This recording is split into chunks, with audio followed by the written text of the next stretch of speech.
见两人一言一语，就将提亲之事化为了板上钉钉。魏无羡如觉梦里，满脑子只有一个想法：这俩人莫不是被夺舍了吧？伴随着射日之争渐渐步入尾声而来的，还有韩光君与夷陵老祖即将成婚的喜讯。听闻此讯，众人你望望我，我望望你，发现对方皆是一脸了然，不由心道：果然如此。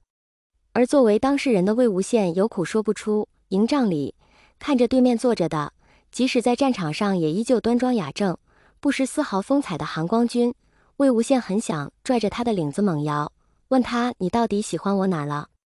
我改还不成吗？只是话还没出口，魏无羡就预感不妙。果不其然，像是感觉到了魏无羡的鸵鸟心态，影子又开始动作了。不好！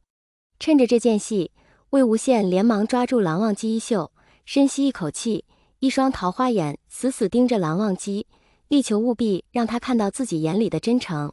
在对方惊诧的目光下，争分夺秒道：其实蓝湛我是被影子控制住才会撵你说那些话的，很喜欢你。完了。看蓝忘机听后眼神发亮，又似不好意思一般微微侧过头，使得他那耳垂染上的那抹红色更加艳丽的模样。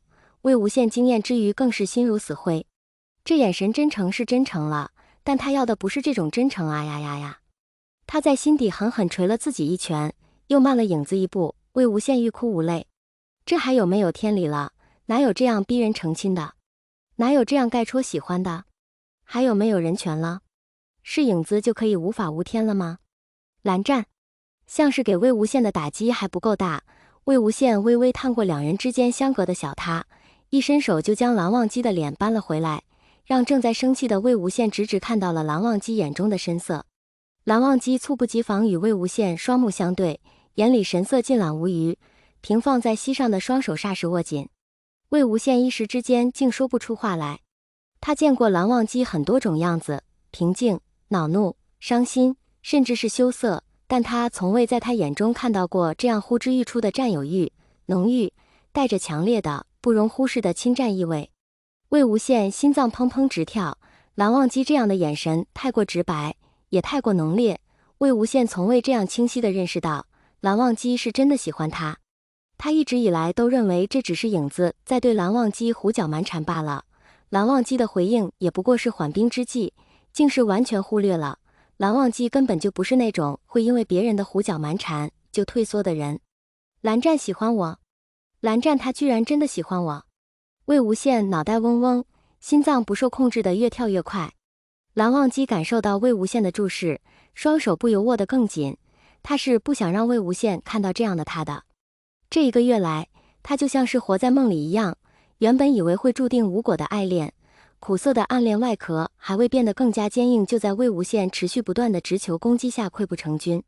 被魏无羡一遍又一遍的说着喜欢，耳边回荡的爱意让蓝忘机内心对魏无羡的渴望一点一点在魏无羡的纵容下越来越大。从只要魏无羡好好的，能够远远看着，到能更近一点，再近一点，到能够一起并肩，再到独占他，恨不得将他吞吃入腹才好。对这样的自己，蓝忘机是惶恐的，但他想要克制的心情却总是被魏无羡一再撩拨，让他引以为傲的自制力瞬间土崩瓦解。在魏无羡面前，他永远是输家。看蓝忘机一语不发，一副做错了事的模样，魏无羡微微一笑，忍不住在他面颊上轻轻落下一个吻。在蓝忘机难以置信的目光下，在他耳边轻语。天旋地转，魏无羡刚拿到身体控制权，就被蓝忘机按住脑袋，深深吻了下去。魏无羡的挣扎瞬间被蓝忘机制住，像是海里的浪花，还未翻起就被更大的巨浪打下，淹没在海水中，再不见踪影。蓝湛，细碎的话语难以连成篇章。魏无羡被亲的头脑发晕，腰间酥麻，全靠蓝忘机扶着才没有直接瘫倒在榻上。蓝湛，我是你一个人的，你想要怎么对我都行，温柔也好，粗暴也好，只要你是蓝湛，我都喜欢。事情为什么会这样，还得要回到1个月前。那时候魏无羡刚刚帮助仙门百家收回了温家的一处监察寮，他懒得去参加那什么欢庆宴，就径直出了营帐，打算去外面透透气。刚进入林子不远，还没舒展，筋骨就碰上了不知何时出现在他面前的蓝忘机。看着身前不染尘埃，依旧和以前一样没什么变化的蓝忘机，魏无羡感情很是复杂。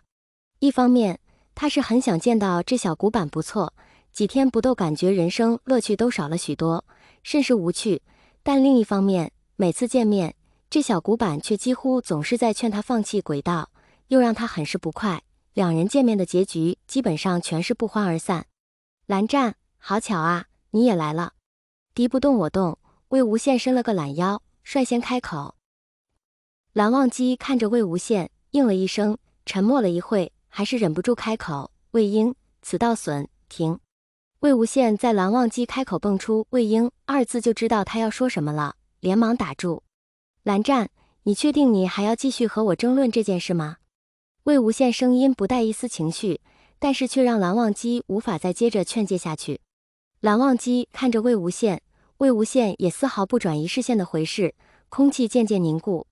最后还是蓝忘机先转移了视线，看蓝忘机妥协，魏无羡微不可察地松了一口气，真要继续对视下去，还不知道谁赢谁输呢。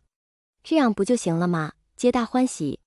蓝湛，我说你啊，就是不知道是不是第一次让蓝忘机在轨道上妥协，让魏无羡太过高兴，他觉得自己的视线似乎模糊了一瞬。就是太鼓碰，蓝忘机猝不及防被魏无羡结结实实地推到了身后的一棵大树上，还没回过神来，就被魏无羡用陈情抵在了喉结上。魏无羡一手按在树上，一手握着陈情，他的脸靠得很近，近到蓝忘机可以清晰地数清他的睫毛。对方温热的呼吸打在脸上，蓝忘机呼吸一滞，身体一下子绷紧了。蓝湛、蓝忘机、韩光君、蓝二公子。魏无羡像报数一样，细细将蓝忘机的称呼一个个念了出来，戏谑地看着他，最后又略略靠近了点，在他耳边轻念：蓝二哥哥，蓝忘机。察觉到蓝忘机呼吸陡然加重，魏无羡微微一笑，脑袋微微往后退了一点。蓝忘机喉结艰难滚动，喂，嘘，别说话。